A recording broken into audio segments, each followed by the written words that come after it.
Hey, what's going on, guys? This is Brian F here, and I'm creating this video to cover how frame data works, the basics of frame data, and how you can use frame data to create setups on Knockdown and understand how to meaty and pressure your opponent and really just understand what your options are. So a lot of people ask me about how I create the YouTube videos I do and how I understand the frame advantage that I have on certain knockdowns and how I figure that out. And you can do all of this by using known frame data or the known frames from your move set, and then with a process of deduction, figure out how plus or minus you are in certain scenarios. So to cover the basics first, I just want to go over what frame data is and just the real basic components of that. That's kind of required to understand how to create a setup. So this image here is one of the best tools I've ever seen for visually explaining the elements of frame data. Shout outs to Jeff the Hero. I found it on his Twitter. I'm not sure if this is his GIF that he created or not, but it's very useful for visually explaining frame data. So if you've ever heard of any elements of frame data, you know most moves have startup, active, and recovery frames. So when the game is running for Street Fighter 4 and Street Fighter 5, it runs at 60 frames per second. When you press a button, there's certain properties assigned to the frames of animation to the move.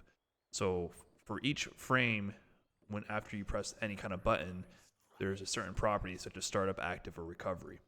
In this example, you can see here Ryu is doing a standing light punch, and you see the move stats. It shows startup 2, active 2, recovery 2, total frames 5. So this move is a 2-frame startup, and if you see in the bar at the top where it says you and your opponent, startup covers the first 2 frames.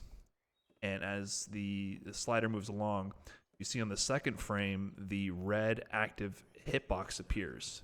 This hitbox is the actual part that connects with the opponent.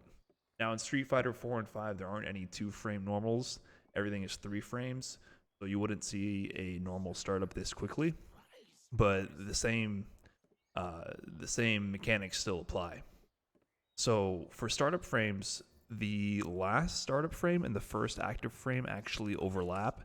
That may seem a little bit confusing at first, but if you think about the fastest normal in Street Fighter 5, a 3-frame jab, the third frame of startup is also the first frame where the move is active. This is the first frame where it can actually connect with the opponent. And you see there's 2 active frames, so there's 2 frames where this hitbox actually exists. This is important because you can imagine a scenario where the opponent is just out of range on the first active frame, but on the next frame happens to walk into range for the second one and still connects.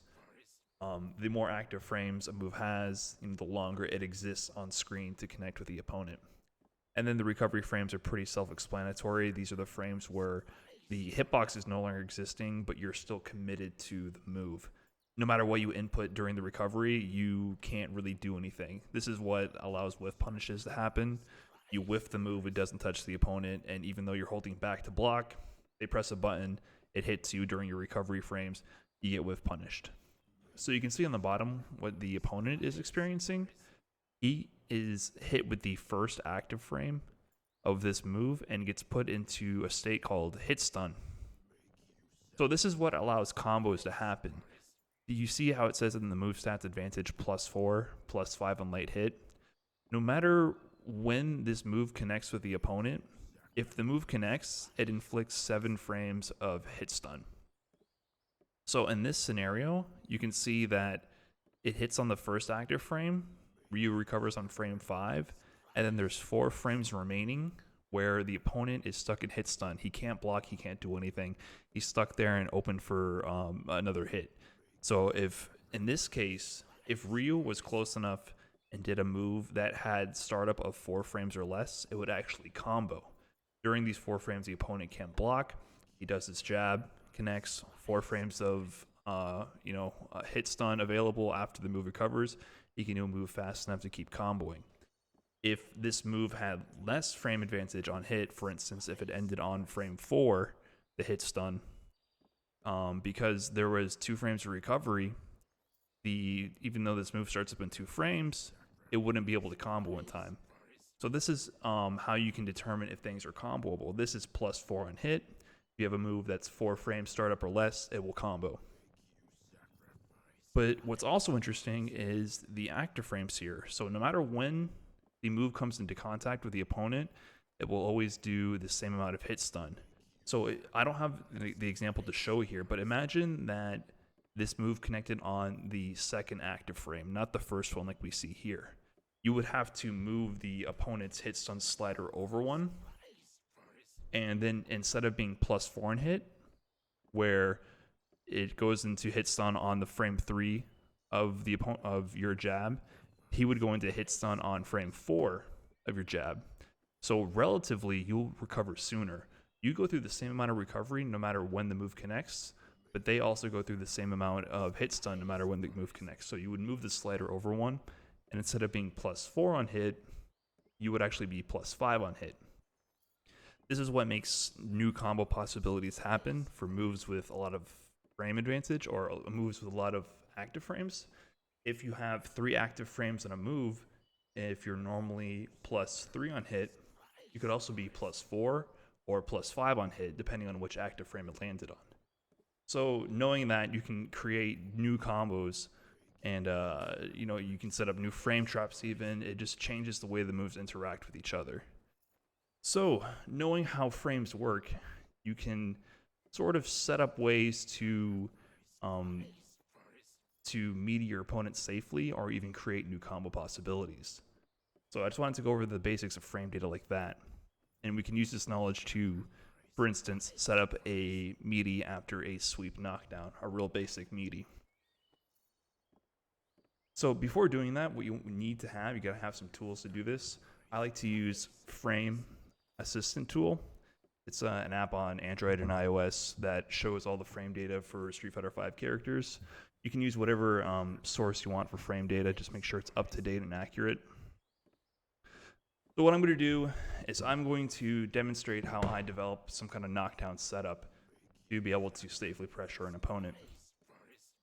To do this, I'm going to be using Balrog just because I know the character really well, and I'm going to have Nikali as the opponent dummy character because Nikali has 3, 4, 5 frame. He has every frame of move you can have, so he's a really good dummy to test your setups on. So for this, I'm going to have Nikali do a wake up 3-frame jab whenever he's knocked down, and he's going to normal recover, and we can see that happen here. So I get the sweep knockdown, he quick rises and does a 3-frame jab. So what I want to do is I want to figure out how I can hit him on wake up before he hits me with his fastest move. So his fastest move happens to be a 3-frame jab. I need to do a setup where I'm at least 0. If I'm 0, my 3-frame light kick will trade with his 3-frame jab. We'll hit on the same frame. If I'm plus, I'll be able to hit him first. So I just want to figure out a way to find out how I can hit him first before he hits me. So first, you can just try using your known moves. I know my 3-frame light kick is this standing light kick. If I use a sweep and I press standing light kick, it actually whiffs. This means I have a lot more than 3 frames of advantage here. You can see that I'm able to whiff 2 standing light kicks before he even stands up. So I'm actually 2+ to be able to use this move. When you're knocked down, your hitbox doesn't even exist. That's why it just whiffs through him. So I need to time a meaty where it connects when he's standing, but also before the 3-frame jab becomes active. That's the goal. You want to hit them while they're standing, not before, because then your move will whiff. But you also want to hit them before their fastest move comes out.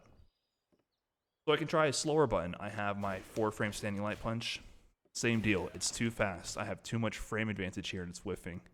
I'll skip to my standing heavy kick. This is like my slowest normal, 9 frames. It's still whiffing. So what does that mean? I need to kill some frames. I have too much frame advantage here. So I can try using a move and adding the frames up to see how much frame advantage I have. So let's try doing a frame kill. So a frame kill is I get a knockdown, I press some kind of normal to fill up the time between the knockdown and you standing. So it'll time my next move to hit you in that window when your hitbox exists and before your fastest move comes out. So for the total number of frames for a move to frame kill with, we can also refer back to this. So this standing light punch has total of 5 frames. So if you needed to kill some frames and you did a standing light punch with this move, this move shown here in this example, it's the number of active frames you have, or the number of startup frames you have, plus the number of active frames, plus the number of recovery frames minus 1. So 2 plus 2 plus 2, 6, minus 1 is 5. So that kills 5 frames. So I'm going to do the same thing with Balrog here with my standing light kick. So I'm checking frame assistant tool here, and I see that standing light kick has 3 startup frames, 2 active frames, and 8 recovery frames. That's 3 plus 2 plus 8. That's 13 minus 1, 12 frames total. So if I whiff a standing light kick, I'm killing 12 frames before I can do anything else. So let's see if I can whiff standing light kick and then hit him with a move after. So I did 2 standing light kicks there. So I killed 12 frames, and I did a 3-frame move, and it still whiffed. So 12 plus 3, that's 15 frames. So after the sweep, 15 frames later, Necalli still doesn't have his hitbox there. He still hasn't recovered from the sweep and stood up after 15 frames. So that means I need to do something even slower, either add another frame kill or do a slower button after my frame kill. So let me try using standing light kick, kill 12 frames, and then a 4-frame move like my standing light punch.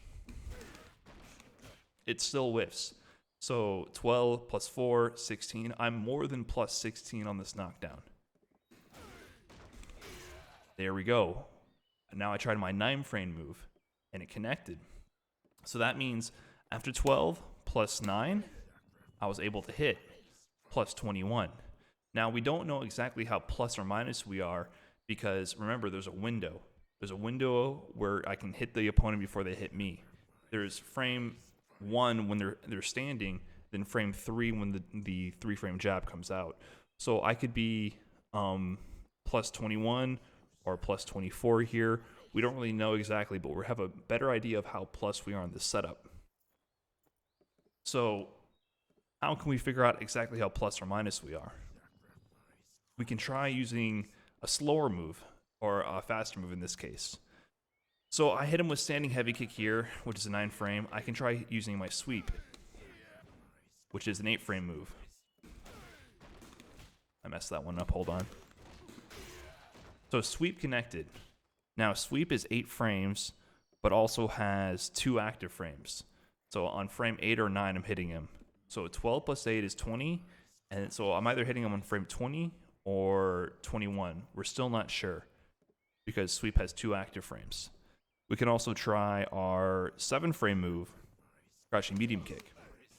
Now crouching medium kick is 7 frames with 2 active frames. 7-frame startup with 2 active frames. So we can either hit him on frame 12 plus 7, which would be 19, or 12 plus 8, the second active frame, which would be 20. So let's see. So that move whiffed entirely. So that means the first and the second active frame of my crouching medium kick expire before Necalli is recovered. So that means we are neither 12 plus 7 plus 19 or 12 plus 8 plus 20. So we must have more frame advantage than 20. However, we also saw... Oh, this is whiffing as well. I guess if I time it properly, this one whiffs. So that means we're also neither plus 21, because 12 plus 8 whiffs and 12 plus 9 whiffs. So we must be at most, or at minimum, plus 21. That's whiffing. Okay, so we're starting to see how plus or minus we are, but it's a process of elimination. So using these known frame kills, we can determine how plus we are. I'm going to use a different frame kill now, because the standing light kick one is kind of not the best frame kill. I'm going to try using Balrog's dash. So using frame assistant tool, we can see that Balrog's forward dash is, let me pull it up here.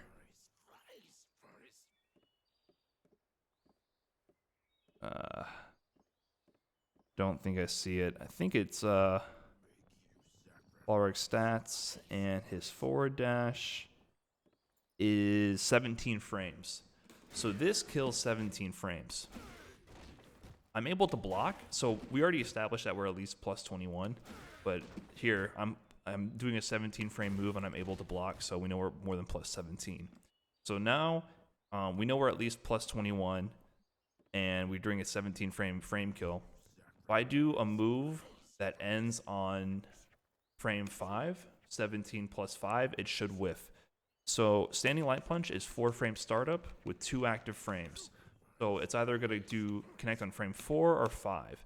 So after a 17 frame dash and a 4 frame move, it'll connect on frame 21 or 22, depending if it hits on the first or second active frame. So if I do this, we see that my move actually whiffs through the opponent. So we know we must be at least plus 21, as we already established.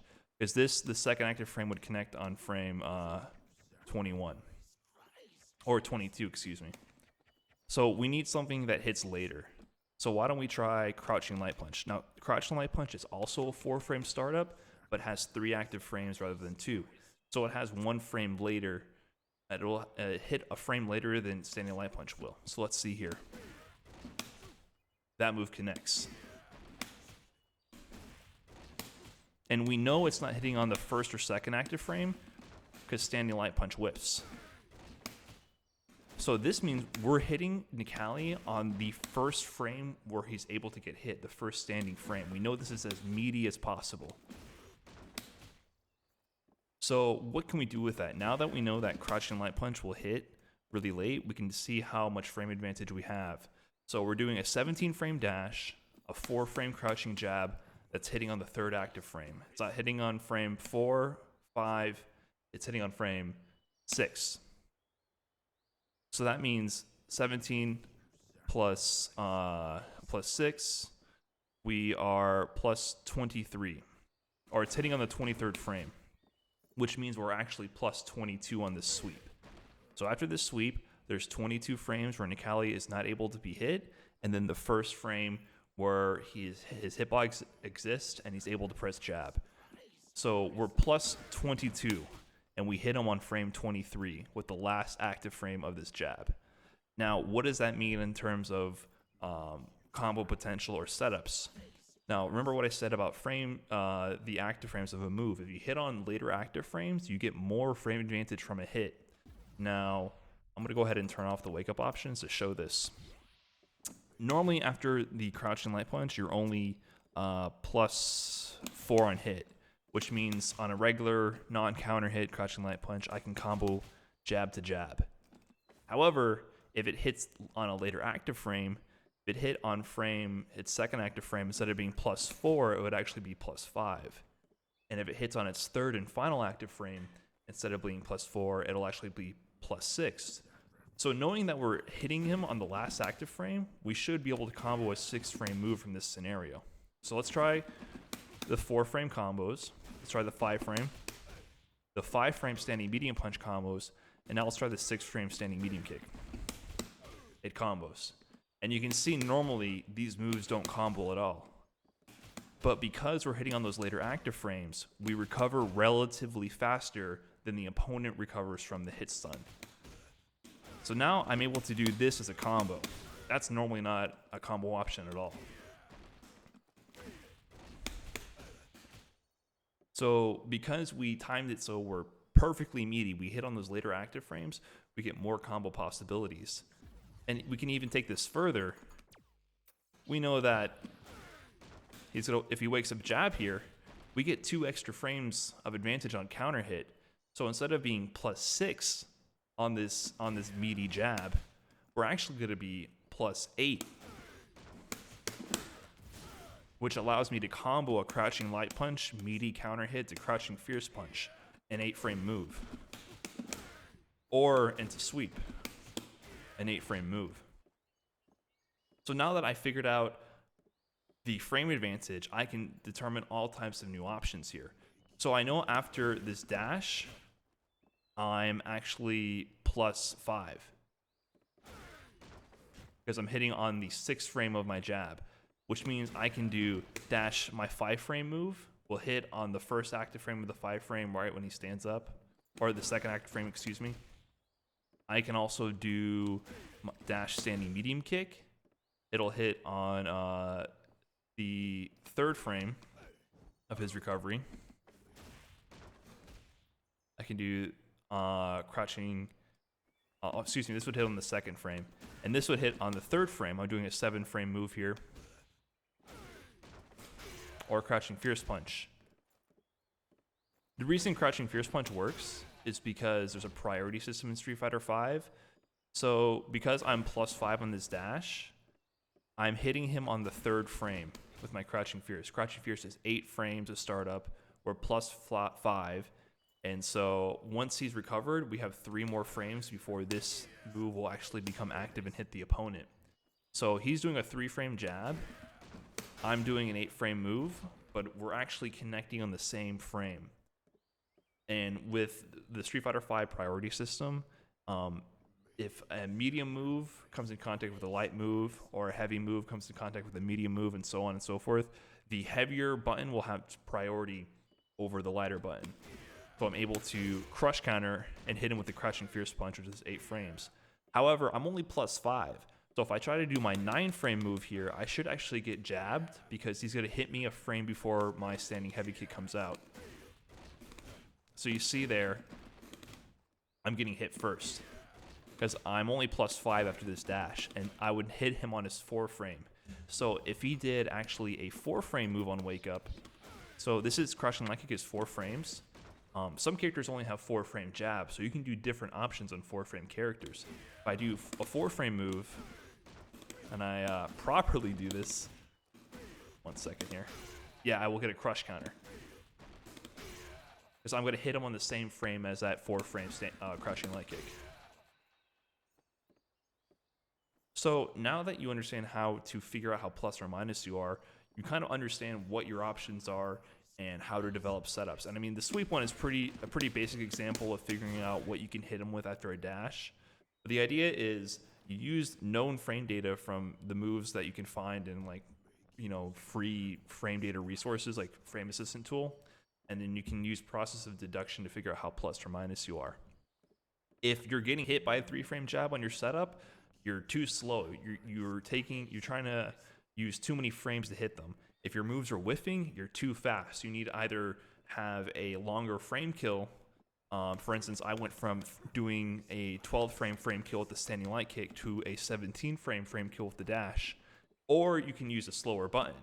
So for instance, if I do this, I can't do crouching light punch after frame killing with the standing light kick because this is too fast. The active frames disappear too soon, but I can do my standing heavy kick. And then on the inverse, I can't dash and do standing heavy kick on a 3-frame jab because he recovers too soon and hits me first. But now that I have a longer frame kill, I can use a faster button to meaty with. And so with this knowledge, you can start creating your own setups and really figuring out how to pressure your opponent safely and how to set up meaty options and really pin your opponent down. And that's all I have for this video. I just want to say thanks to everyone for watching, and I'll see you in the next video.